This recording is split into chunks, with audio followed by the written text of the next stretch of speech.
ಎಲ್ರಿಗೂ ನಮಸ್ಕಾರ ಸ್ನೇಹಿತರೆ. ನಾನು ಪ್ರಮೋದ ಕರಗೂರು.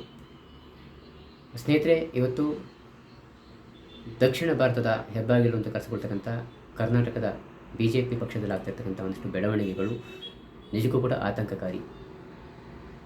ಇದು ಹೀಗೆ ಮುಂದುವರೆದರೆ ಭವಿಷ್ಯದಲ್ಲಿ ಇದು ಪಕ್ಷದ ಸಂಘಟನೆಯ ಮೇಲೆ, ಪಕ್ಷದ ಭವಿಷ್ಯದ ಮೇಲೆ ತೀವ್ರ ವ್ಯತಿರಿಕ್ತವಾದಂಥ ಪರಿಣಾಮವನ್ನು ಬೀರುವಲ್ಲಿ ಅನುಮಾನ ಇಲ್ಲ.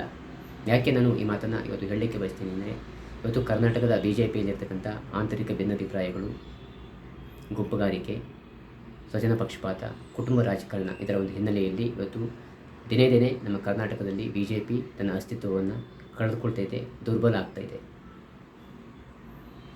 ಹಾಗೆ ನಾನು BJP ಹಿರಿಯ ನಾಯಕರಿಗೆ ಎಚ್ಚರಿಕೆಯನ್ನು ಕೊಡ್ತಾ ಇದ್ದೀನಿ. ನೀವು ಹೀಗೆ ಇದೇ ರೀತಿ ವರ್ತನೆಯನ್ನು ಮಾಡ್ತಾಯಿದ್ರೆ 2028ನೇ ಇಸ್ವಿಯ ಆ ಒಂದು ಅವಧಿಯಲ್ಲಿ ಬರ್ತಕ್ಕಂಥ ಕರ್ನಾಟಕದ ವಿಧಾನಸಭಾ ಚುನಾವಣೆಯಲ್ಲಿ ಏನಿವತ್ತು 66 ಶಾಸಕರನ್ನು ಹೊಂದಿದ್ದೀರಿ, 6 ಶಾಸಕರನ್ನು ಕೂಡ ನಿಮಗೆ ಗೆಲ್ಲಿಸ್ಕೊಂಡು ಬರೋದಕ್ಕೆ ಸಾಧ್ಯ ಆಗೋದಿಲ್ಲ. ಇದನ್ನು ಗಮನದಲ್ಲಿಟ್ಕೊಳ್ಳಿ. ತಮ್ಮ ಸ್ವಾರ್ಥಕ್ಕೋಸ್ಕರ ಪಕ್ಷದ ಸೈದ್ಧಾಂತಿಕ ಹಿನ್ನೆಲೆಯನ್ನು ಮರೆತು, ಪಕ್ಷದ ಸಿದ್ಧಾಂತವನ್ನು ಮರೆತು, ನಿಸ್ವಾರ್ಥದಿಂದ ದುಡಿದಂಥ ಕಾರ್ಯಕರ್ತರನ್ನು ಮರೆತು ಈ ರೀತಿ ವರ್ತನೆ ಮಾಡ್ತಾಯಿದ್ರೆ ಭವಿಷ್ಯದಲ್ಲಿ ಕರ್ನಾಟಕದಲ್ಲಿ ಸಂಪೂರ್ಣವಾಗಿ BJP ನೆಲಕಚ್ಚುತ್ತೆ. ಹಾಗಾಗಿ ನಾನು ಇವತ್ತು ಯಡಿಯೂರಪ್ಪನವರಾಗಿರ್ಬೋದು, ಈಶ್ವರಪ್ಪನವರಾಗಿರ್ಬೋದು, ಪಕ್ಷದ ಹಿರಿಯ ನಾಯಕರು ಯಾರೇ ಆಗಿರ್ಬೋದು, ಹಾಗೆ ಪಕ್ಷದ ರಾಜ್ಯಾಧ್ಯಕ್ಷರಾದಂಥ ಶ್ರೀ ವಿಜಯೇಂದ್ರವರಾಗಿರ್ಬೋದು, ನಿಮ್ಮನ್ನು ಕೂಡ ನಾನು ಮನವಿಯನ್ನು ಮಾಡ್ತೀನಿ. ದಯವಿಟ್ಟು ಈ ಒಂದು ನಿಮ್ಮೆಲ್ಲ ಆಂತರಿಕ ಭಿನ್ನಾಭಿಪ್ರಾಯವನ್ನು, ನಿಮ್ಮೆಲ್ಲ ಒಂದು ವೈಮನಸ್ಸನ್ನು ಮರೆತು ಭವಿಷ್ಯದಲ್ಲಿ ಪಕ್ಷಕ್ಕಾಗಿ ಪಕ್ಷದ ಎಲ್ಲ ಕಾರ್ಯಕರ್ತರನ್ನು ಒಗ್ಗೂಡಿಸ್ಕೊಂಡು, ಪಕ್ಷದ ಎಲ್ಲ ನಾಯಕರು ಕೂಡ ಸಮಾನರಾಗಿ ಸೇರಿಕೊಂಡು ಪಕ್ಷವನ್ನು ಮುನ್ನಡೆಸ್ತಾ ಹೋದರೆ ಭವಿಷ್ಯದಲ್ಲಿ ಇಲ್ಲಿ ಕರ್ನಾಟಕದಲ್ಲಿ ಮತ್ತೆ ಪುನಃ ಕಾಂಗ್ರೆಸ್ ಪಕ್ಷಕ್ಕೆ ಲಾಭ ಆಗುತ್ತೆ. ಕಾಂಗ್ರೆಸ್ ಪಕ್ಷಕ್ಕೆ ನೀವು ಆಹಾರ ಆಗುವುದು ಖಚಿತ. ವಿರೋಧ ಪಕ್ಷದ ಸ್ಥಾನದಲ್ಲಿ ಕುಳಿತುಕೊಂಡಿರ್ತಕ್ಕಂಥ ನೀವುಗಳು ಇವತ್ತು ಆಡಳಿತ ಪಕ್ಷವನ್ನು ಪ್ರಶ್ನೆ ಮಾಡಬೇಕಾದಂಥ ಒಂದು ಸಾಮರ್ಥ್ಯವನ್ನು ಕಳ್ಕೊಂಡಿದ್ದೀರಾ. ಸಾಲು ಸಾಲು ಹಗರಣಗಳಾಗ್ತಾ ಇವೆ,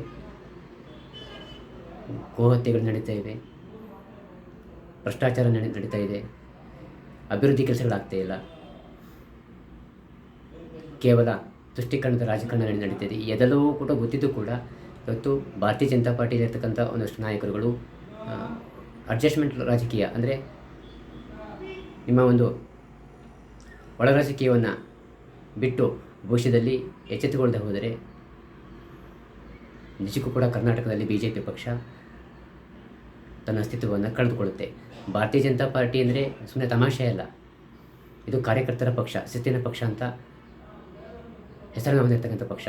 ಸ್ವತಃ ಪಕ್ಷವನ್ನು ಸ್ಥಾಪನೆ ಮಾಡಿದಂಥ ಮಾಜಿ ಪ್ರಧಾನಿಗಳಾದಂಥ BJP ಪಕ್ಷದ ಹಿರಿಯ ನಾಯಕರಾದಂಥ ಶ್ರೀ ವಾಜಪೇಯಿ ಅವರೇ ನಿರೀಕ್ಷೆ ಮಾಡಿರಲಿಲ್ಲ ನಾನು ಕಟ್ಟಿದಂಥ ಪಕ್ಷ ಇವತ್ತು ಈ ಹಂತಕ್ಕೆ ತಲುಪುತ್ತೆ ಅಂತ. ಅವರು ಕೂಡ ನಿರೀಕ್ಷೆ ಮಾಡಿರಲಿಲ್ಲ. ಕೇವಲ 2 ಸ್ಥಾನವನ್ನು ಹೊಂದಿದಂಥ ಪಕ್ಷ ಇವತ್ತು ಲೋಕಸಭೆಯಲ್ಲಿ 300ಕ್ಕೂ ಹೆಚ್ಚು ಸ್ಥಾನಗಳನ್ನು ಗಳಿಸುವ ಮೂಲಕ ದಾಖಲೆಯನ್ನು ಸ್ಥಾಪಿಸಿರ್ತಕ್ಕಂಥದ್ದು. ಹಾಗೆ ಜಾಗತಿಕ ಮಟ್ಟದಲ್ಲಿ ಭಾರತದ ಅತಿ ದೊಡ್ಡ ಪಕ್ಷಗಳಲ್ಲಿ ಒಂದು ಅಂತಕ್ಕಂಥ ಒಂದು ಹೆಗ್ಗಳಿಕೆಯನ್ನು ಭಾರತೀಯ ಜನತಾ ಪಾರ್ಟಿ ಗಳಿಸಿರ್ತಕ್ಕಂಥದ್ದು ಕೂಡ ಹೆಮ್ಮೆಯ ವಿಷಯ. ತುಂಬ ಒಂದು ಸೈದ್ಧಾಂತಿಕ ಹಿನ್ನೆಲೆ ಇದೆ, ರಾಷ್ಟ್ರೀಯತೆಯ ವಿಚಾರಗಳಿವೆ, ವಿಚಾರಧಾರೆಗಳಿವೆ, ಸಂಪ್ರದಾಯ ಸಂಸ್ಕೃತಿಯ ಒಂದು ವಿಚಾರದಲ್ಲಿ ಯಾವುದೇ ರಾಜಿ ಇಲ್ಲ ಅಂತಕ್ಕಂಥ ಒಂದು ಮನೋಭಾವನೆ ಕೂಡ ಪಕ್ಷದ ಒಂದು ವಲಯದಲ್ಲಿರ್ತಕ್ಕಂಥದ್ದು.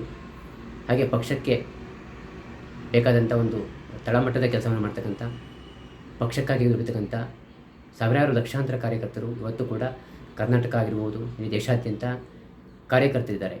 ಇವತ್ತು ಇಂಥ ಪಕ್ಷವನ್ನು ಸೈದ್ಧಾಂತಿಕ ಹಿನ್ನೆಲೆಯಲ್ಲಿ ನಡೆಸ್ಕೊಂಡು ಹೋಗಬೇಕೇ ಹೊರತು ನಮ್ಮ ಸ್ವಾರ್ಥಕ್ಕೋಸ್ಕರ, ನಮ್ಮ ಅಧಿಕಾರಕ್ಕೋಸ್ಕರ ಪಕ್ಷದ ಹಿತವನ್ನು ಮರೆತು ಈ ರೀತಿ ಒಂದು ವರ್ತನೆಯನ್ನು ಮಾಡ್ತಾಯಿದ್ರೆ ಭವಿಷ್ಯದಲ್ಲಿ ಕರ್ನಾಟಕದಲ್ಲಿ BJP ಪಕ್ಷ ದೊಡ್ಡ ಬೆಲೆಯನ್ನು ಕಟ್ಟಬೇಕಾಗುತ್ತೆ. ನಾನು ಎಲ್ರಿಗೂ ಕೂಡ ಹೇಳಲಿಕ್ಕೆ ಬಯಸ್ತೀನಿ, ಯಡಿಯೂರಪ್ಪನವರಾಗಿರ್ಬೋದು, ಈಶ್ವರಪ್ಪನವರಾಗಿರ್ಬೋದು, ಬಸವನಗೌಡ ಯತ್ನಾಳವರಾಗಿರ್ಬೋದು, CT ರವಿಯವರಾಗಿರ್ಬೋದು, ಪ್ರತಾಪ್ ಸಿಂಹ ಅವರಾಗಿರ್ಬೋದು, ಯಾರೇ ಆಗಿರ್ಬೋದು, ಪಕ್ಷದ ಎಲ್ಲರೂ ಕೂಡ ಪಕ್ಷಕ್ಕೆ ಒಬ್ಬ ಸಾಮಾನ್ಯ ಕಾರ್ಯಕರ್ತನಂತೆ ದುಡಿಬೇಕೇ ಹೊರತು ನಾನೇ ನಾಯಕನಾಗಬೇಕು, ಎಲ್ಲ ನನ್ನನ್ನೇ ಆಗಬೇಕು ಅಂತಕ್ಕಂಥ ಒಂದು ಮನೋಭಾವನೆ ಇಟ್ಕೊಂಡು ಹೋದರೆ ಇದು ಭವಿಷ್ಯದಲ್ಲಿ ಪಕ್ಷದ ಮೇಲೆ ವ್ಯತಿರಿಕ್ತವಾದಂಥ ಪರಿಣಾಮವನ್ನು ಬೀರುತ್ತೆ. ಹಾಗೆ ಪ್ರತಿಯೊಂದು ವಿಚಾರದಲ್ಲೂ ಕೂಡ, ಸಂಘಟನೆ ವಿಚಾರದಲ್ಲಿ, ಚುನಾವಣೆ ಸಂದರ್ಭದಲ್ಲೂ ಕೂಡ ಪಕ್ಷದ ಒಂದು ಸೈದ್ಧಾಂತಿಕ ಹಿನ್ನೆಲೆಯಲ್ಲಿ ನಾವೆಲ್ಲರೂ ಕೂಡ ಬದಲಾಗಿ ಕೆಲಸವನ್ನು ಮಾಡಬೇಕಾಗುತ್ತೆ.